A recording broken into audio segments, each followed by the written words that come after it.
By Guru Besar Lankar Ida Bagas. Ano ang Pasko? Ganito ang sabi ng turo ni Vishnu.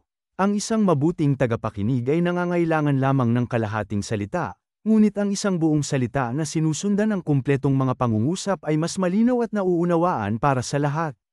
Ang Pasko ay nagmula sa mga pag-anong tradisyon na umiiral sa mababang bansa at karamihan sa Europa bago ang panahon ng Kristiyano. Ang holiday na ito ay umunlad sa iba't ibang anyo at nakaimpluwensya sa maraming kultura sa buong mundo sa buong kasaysayan. Noong nakaraan, ang mga pagano, na kadalasang nakikita ng masama ng mga Kristiyanong dominanti, ay nagdiwang ng winter solstice. Ang pagdiriwang na ito ay minarkahan ng simula ng mas mahabang araw at ang papalapit na tagsibol.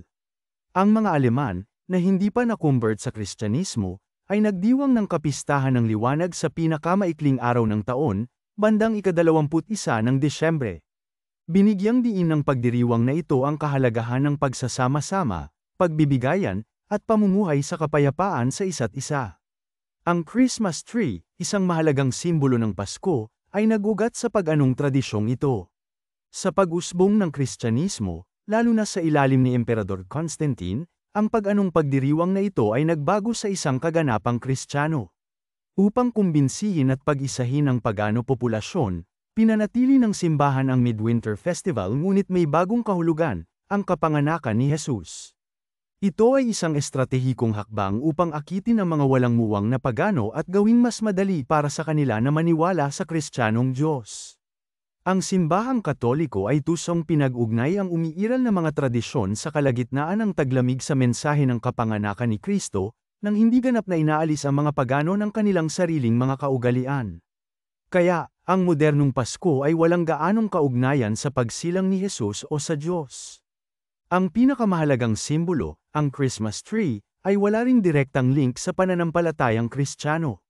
Hanggang kamakailan lamang, ang pagmamay-ari ng Christmas tree ay itinuturing pa nga ng ilan bilang pag-anong maling pananampalataya. Ang ideya na ang Pasko ay katumbas ng araw ng kapayapaan ay mapagkunwari, lalo na kapag ipinahayag ng Bible Belt. Pagkatapos ng lahat, ang Kristyanismo ang naging sanhi ng karamihan ng mga digmaan at pagdurusa sa planetang ito, na sinundan ng Islam at Hudaismo. Sa makatuwid, ang mga prinsipyo ng kapayapaan at pagkakaisa na kaugnay sa Pasko ay hindi eksklusibo sa kulturang Kristiyano. Ang salitang Christmas ay nagmula sa Christ na nangangahulugang gawing Kristiyano. Ang mga ayaw makisama sa mga gawaing Kristiyano ay ipinagdiriwang ang holiday mula sa orihinal na tradisyon ng pagmumuni-muni, pagkakaisa, pagkakasundo, at pagbabahagi ng kaunlaran. Sa ngayon, ang malaking bahagi ng populasyon ng mundo ay hindi mahigpit na nagdiriwang ng Pasko bilang isang pista Kristiyano, ngunit sinasamantala ang pagkakataong magparty at magsaya. Para sa marami, ang Pasko ay isang dahilan para sa masaganang pagkain at inumin na may pansamantalang pagtuon sa kapayapaan sa lupa. Ipinakikita nito na ang anumang okasyon para sa isang pagdiriwang ay mahalaga, at para sa maraming tao, ang Pasko ay may konti pang kahalagahan. Sa kontekstong ito, maaari nating tapusin na ang Pasko ay higit pa sa isang relihiyosong pagdiriwang. Ito ay panahon ng koneksyon, pagninilay at pagpapalitan ng kultura. Dahil halos lahat ay may Pasko na bakasyon at kadalasan ay kakaunti ang gagawin sa panahon ng bakasyon, madalas na sarado ang mga tindahan. Masarap magkaroon ng masayang ilaw sa bahay sa panahon ng mapurol at malamig na mga araw. Dahil libre ang lahat, maaaring magkaroon ng malawak na almusal ng hindi nagmamadali. Maraming tao ang nagsisimba, pagpapabinyag doon, nag-aasawa sa simbahan, o nagnanais ng Kristiyanong libing, ngunit ito ay madalas na nangyayari sa labas ng tradisyon at ugali at hindi dahil sila ay tunay na naniniwala na si Kristo ay ipinanganak.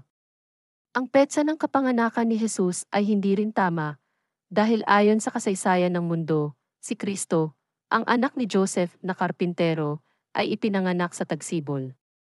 Isang katotohanan na wala saan man sa Biblia na nagsasabi na dapat ipagdiwang ng mga Kristiyano ang Pasko, at kung totoo man na ipinanganak si Jesus noong Disyembre 25, si Diyos lang ang nakakaalam.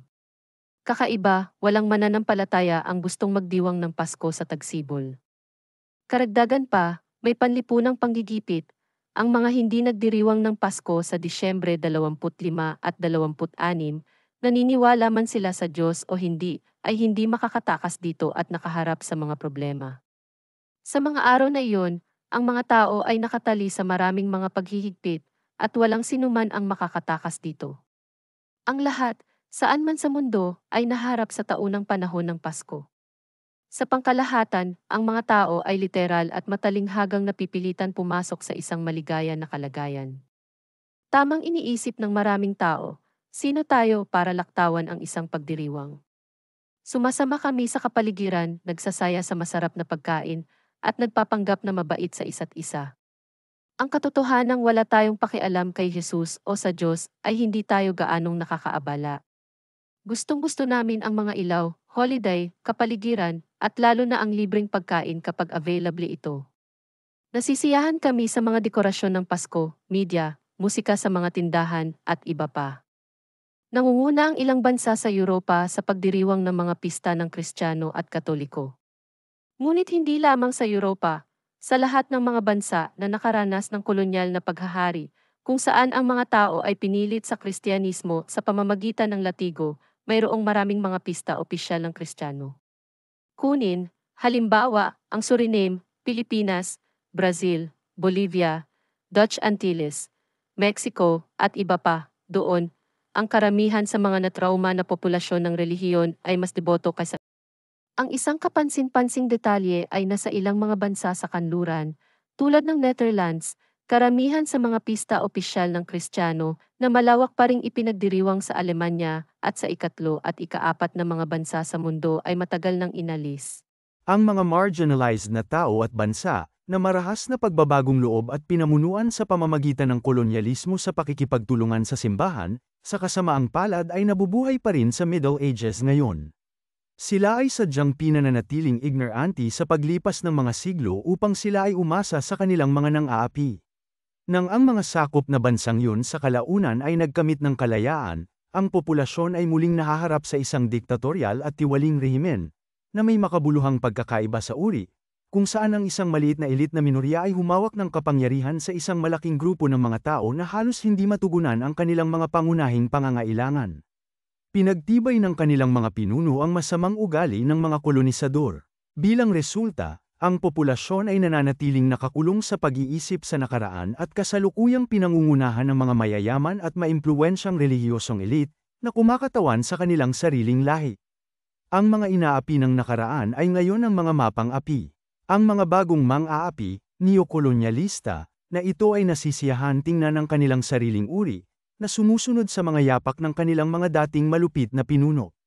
Ngayon, ang kanilang mga pinuno ay paimbabaw na nanawagan sa mga tao noong ika-25 ng Disyembre, batiin ko kayo ng isang maligayang Pasko at isang masaganang bagong taon. Itinuturing din ito ng mga tao bilang isang halimbawa at sa makatuwid ay mapagkunwari sa kanilang sarili. Ang halimbawa ay nagdudulot ng imitasyon.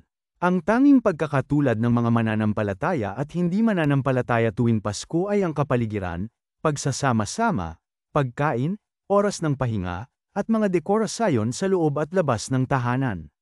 Nagbibigay ito ng pagkakataong magpakasawa ng walang kahihiyan.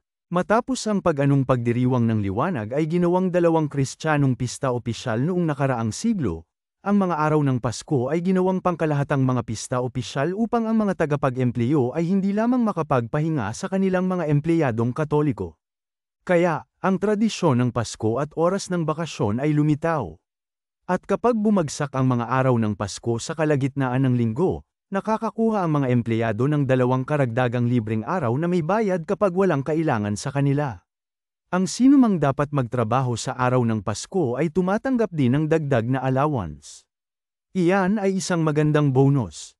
Ang Pasko sa modernong panahon ay nangangahulugan ng pagkain, pagpapakita ng gilas, at pagpapalamuti sa buong bahay. Hindi na ito tungkol sa pananampalataya, ngunit tungkol sa isang komersyal at sikat na pagdiriwang, kung saan ang Amerika ang nangungunang trendsetter. Ang tendensyang ito sa coziness ay masigasig na hinihikayat ng commerce ngayon. Mayroong, sa isang kahulugan, panlipunang panggigipit upang ipagdiwang ito, dahil ito ay madalas na nakikita bilang isang komersyal na holiday, tulad ng karamihan sa mga pagdiriwang ngayon. Halimbawa, tingnan sa mga tindahan ng damit ang mga kumikinang na damit para sa mga pista opisyal, Obserbahan ang mga supermarket cart ng mga customer na puno ng pagkain, magbasa-basa ng magazine at masaksihan ang mga romantikong alok ng Pasko mula sa mga tindahan, negosyo, ahensya sa paglalakbay, at hotel.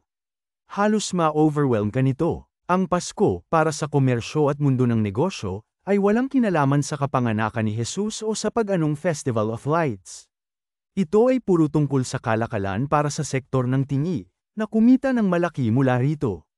Bukod pa rito, hinihikayat ang mga mamimili na mabaon sa utang. Ito ay nagpapahirap lamang sa kanila, dahil madalas nilang gustong bilhin ang hindi nila kayang bilhin. Ang pera na inilaan para sa mga nakapirming buwanang gastusin, tulad ng upa, ay kadalasang ginagamit para sa mga regalo sa Pasko, o ang mga bayarin ay hindi nababayaran ng may pag-iisip na, tingnan natin sa susunod na buwan, pagkatapos ay aayusin namin ang isang plano sa pagbabayad sa mga kaugnay na partido o individual. Ang Pasko ay naging higit pa sa pagdiriwang ng kwento ng Pasko. Panahon din ito kung kailan hinahayaan ng mga tao ang kanilang sarili na mabaon sa utang. Ito ay bahagyang dahil sa pagdating ni Santa Claus, na ginagawang lahat ay tila napakasaya sa mga regalo mula sa tinatawag na Santa. Dahil dito, marami ang ayaw ng talikuran ang Pasko. Hindi dahil sila ay relihiyoso, kundi dahil sila ay nasisiyahan sa pagkakautang at pagbili ng mga mamahaling bagay para sa kanilang mga mahal sa buhay, pagpapakasasa sa kanilang sarili sa mga mamahaling regalo sa kapinsalaan ng kanilang panapanahon mga obligasyon. Hindi napapansin ng mga tao ang katotohanan na ang kasiyahan sa oras kasama ang pamilya ay hindi kinakailangang mangyari sa Pasko. Ang kakaiba sa Pasko ay ang karamihan sa mga tao ay hindi nag-iimbita ng isang taong hindi nila gusto. Sinasabi nila na ito ay sumisira sa kapaligiran. Pagkatapos ng lahat, ang Pasko ay dapat na isang bagay na maginhawa kung saan ang mga taong hindi nila gusto ay hindi dapat naroroon. Ito ay sa kabila ng katotohanan na ang Pasko ay dapat ituring bilang isang mensahe ng kapayapaan sa lupa. Sa madaling salita, ang Pasko, bukod sa pagiging masaya, piging at mga araw na walang pasok, ay sagisag din ng pagkukunwari. Bukod dito, hindi dapat kalimutan ng sangkatauhan na nagdiriwang ng mga pista opisyal na noong panahon ng kolonyal. Sa pagitan ng Pasko at Bagong Taon, ang mga alipin ay ipinagbibili sa mga mangangalakal ng alipin, ang sektor ng tingi, na marami sa kanila ay ibinibigay bilang mga regalo sa Pasko, na humahantong sa pagkakawatak-watak ng mga pamilya. Sa makatuwid, ang mga pista opisyal ng Kristiyano ay hindi inilaan para sa mga itim na tao. Gayunpaman, maraming itim na tao ang relihiyoso at nagdiriwang ng Pasko batay sa mga prinsipyong Kristiyano. Pangunahin ito dahil pinananatili sila sa isang subordinate na posisyon ng karamihan sa kanilang mga pinuno na pumipigil sa kanila na kilalanin ang kanilang sariling halaga at alam ang marami tungkol sa kanilang kasaysayan. Bilang resulta, ang pagdiriwang ng Kristiyanong Pasko ay nakasabit na parang isang sumpa sa kanilang mga balikat na humahadlang sa kanilang pag-unlad. Nakalulungkot makita kung paanong ang mga tao at lahi na ang mga ninuno ay napuksa sa pamamagitan ng pananampalataya ay higit na relihiyoso kaysa sa Santo Papa at walang hiya na ibinahagi ang huwad na sentimiento ng Pasko ng Kristyanismo na para bang ang pagdiriwang ng Pasko ay tradisyon ng kanilang kapuspalad na mga ninuno na walang awang pinag-usig, pinagsamantalahan at pinatay sa udyok ng simbahang Katoliko. Kaya naman, ang pilosopiya ni Vishnu ay nagtuturo, yaong mga umuungol kasama ng mga lobo sa kagubatan upang mahalin ay hindi kailanman mapagkakatiwalaan sa lahat ng panahon. Tayong mga Vishnuist ay nagdiriwang din ng kapayapaan sa lupa kasama ng lahat ng tao sa mga holiday na ito. Sa buong taon, nangungulekta kami ng mga libreng kopya ng Biblia, ang Quran at ang bantayan ng mga saksi ni Jehovah. Para sa amin, ang mga librong ito ay napakahalaga at lubhang kapaki-pakinabang dahil makapal ang mga ito at tinatangkilik namin ito ng matagal sa paligid ng aming apoy sa kampo. Pagkatapos ng lahat, maaari nating gamitin ang kanilang mga banal na aklat sa taglamig para sa fireplace at upang panatilihing mainit ang ating paligid sa panahon ng malamig na araw ng taglamig. Ang ginagawa natin sa Pasko ay walang kinalaman sa kwento ng Kristiyanong Pasko. Ang aming mga miyembro ay naglalagay ng isang magandang Christmas tree sa bahay at ipinagdiriwang ang Pasko bilang pakikiramay sa orihinal na ideya ng Pasko noong unang panahon, ibig sabihin, kapayapaan sa lupa sa lahat ng tao. Sa panahon ngayon, Uso sa maraming puting iskolar na lumikha ng lahat ng uri ng katarantaduhan batay sa tinatawag na mga siyentipikong pundasyon upang maging kapanipaniwala ang kanilang interpretasyon sa katotohanan ng kanilang mga banal na aklat.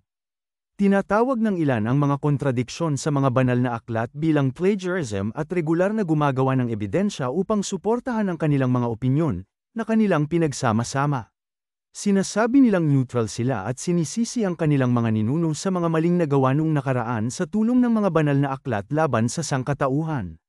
Kasabay nito, ang mga iskolar na ito ay kasabwat sa pagpapabilis ng parehong kasamaan. Ang kanilang tinatawag na mga siyentipikong patunay ay ganap na nakabatay sa mga gawa-gawang doktrina ng kanilang masasamang ninuno, na una nilang tinanggihan. Sinusuportahan ng isang kasinungalingan ang isa pa. Sa makatuwid, halos lahat ng tinatawag na siyentipikong mga libro ng karamihan sa mga puti ay nabibilang sa basurahan. Ang sangkatauhan ngayon ay dapat muling suriin ang mga pandaigdigang isyu mula sa isang tapat na pananaw, gamit ang kamakailang siyentipiko ng ebidensya. Hindi dapat subukan ng isang tao na patunayan ang isang partikular na paksa na may mga hindi napapanahong fairy tale mula sa nakaraan. Halimbawa, kung umuulan, hindi ito dahil umiihi ang mga anghel sa likod ng mga ulap, kundi dahil nabubuo ang ulan o pag-ulan sa mga ulap sa pamamagitan ng pagsasanib ng mga lumulutang na patak ng tubig o pagtunaw ng mga tipak ng yelo. Ito ay isang atmosfera o natural na kababalaghan at hindi isang likha o himala ng Diyos. Kumbinsido ako na ang Pasko ay dapat na ipinagbabawal 2,000 taon na ang nakalipas para sa simpleng dahilan na ang mga tao ay mabait lamang sa isa o higit pang miyembro ng pamilya 2 araw sa isang taon habang binabaliwala o sinasaktan ang iba sa natitirang bahagi ng taon. Ang Christian elite class, tulad ng ibang relihiyon, ay muling nag-imbento ng gulong at nag-imbento ng Pasko para pagsamantalahan ang mga tao. Kinuha nila ang mga ideya, kultura, kaugalian, at elemento ng pagdiriwang ng Pasko mula sa mga pag-anong tradisyon at ibinalot ang mga ito sa isang biblikal ng pagkukunwari upang kumita ng maraming pera mula sa mapanlinlang na populasyon bawat taon. Kalokohan ang batiin ng kapwa-tao ng maligayang Pasko, dahil si Jesus ay naghatid umano ng liwanag sa mga tao at pinalaya sila sa kanilang mga kasalanan. Ang mga relihiyosong tao sa buong mundo ay naliligaw ng isang maling damdamin sa Pasko, na nagiging sanhi ng kanilang malay o hindi namamalayan na mahulog sa pinakamalalim na hukay ng pagkabigo. Ang pagdiriwang ng Pasko ng mga Kristiyano ay purong pagkukunwari.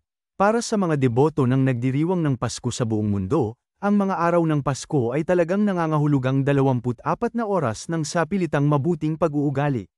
Pagkatapos ng mga araw ng Pasko, ang diwa ng Pasko ay kumukupas, at ang karamihan ay bumabalik sa anti-sosyal na pag-uugali, na tinatreto ang isa't isa na parang mga hayop sa pang-araw-araw na buhay. Ang pinakadiyos sa kanila ay walang hangganan sa panahon ng Pasko pagdating sa mga kalupitan at kawalang katauhan. Ito ay malinaw na kapansin-pansin sa tinatawag na mga bansa sa Biblia, kung saan ang mga bomba ay ibinabato sa isa't isa at ang mga tao ay pinatay sa Pasko. Tingnan ang gitnang silangan, Israel, at Palestine, ginagamit nila ang pinakakakilakilabot na mga sandata laban sa isa't isa, pagbaril mula sa bawat sulok ng kalye at hindi pinapansin ang mga inosente, bata man o matanda. Patuloy silang pumatay ng may kagalakan, bilang isang tungkulin ipinataw sa kanila ng kanilang Panginoon, Adonai, Allah, at JHWH. Ang mga figura sa Biblia ay ang Diyos, Adonai, at Allah, ay hindi kailanman umiral. Ang lahat ng paghihirap noon at ngayon ay mayuugnay lamang sa masamang gawain ng mga taong relihiyoso na ginagamit ang tinatawag na banal na kasulatan bilang gabay sa pagkasira sa isa't isa. Ngunit ang isang pananampalataya ay bumabati ng maligayang pista opisyal sa kanilang mga kapatid na mananampalataya, habang ang Pasko ay ang pinakahuling pagpapahayag ng nagkukunwaring kabanalan, isang kabuuan ng sadomasochism at isang pagnanais ng pagkawasak. Ang mga araw ng Pasko, tulad ng inilatag ng simbahang Katoliko, ay isang ilusyon dahil sa kasuklam-suklam na background ng Kristiyano sa pagdiriwang ng Pasko. Naniniwala ang Vishnu Society na ang Pasko, mula sa orihinal na layunin nito, ay talagang isang pagdiriwang na nagkakahalaga ng pagkakaroon na nagdiriwang sa pagbabalik ng tag-araw at tinatanggap ang mas mahabang araw. Ang bawat naninirahan sa lupa ay maaaring ipagdiwang ang holiday na ito sa pamamagitan ng Christmas tree nang hindi naniniwala kay Jesus o sa Diyos. Ang kaguluhang nakapalibot kay Jesus at sa Diyos ay gawa-gawa lamang ng itinatag na kaayusan ng relihiyon.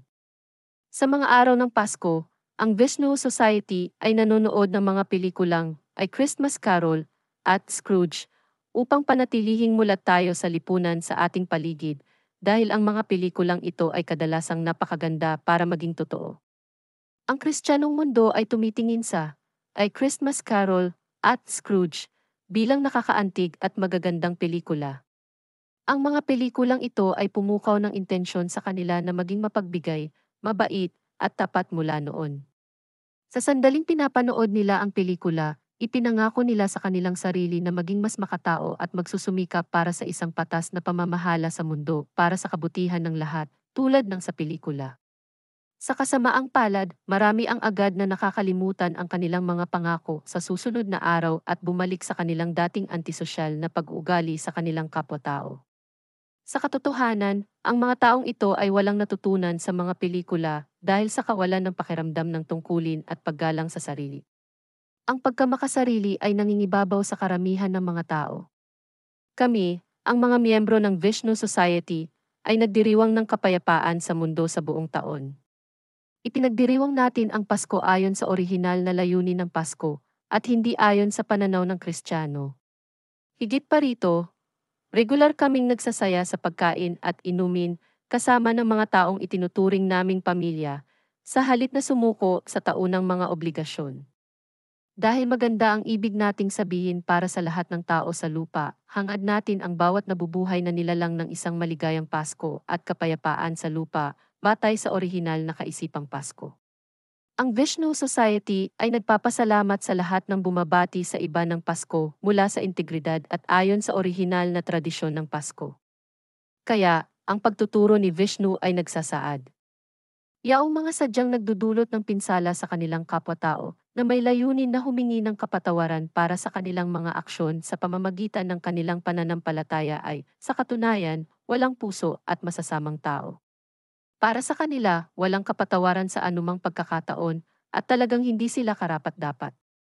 Isang lugar sa gitna ng mga nabubuhay.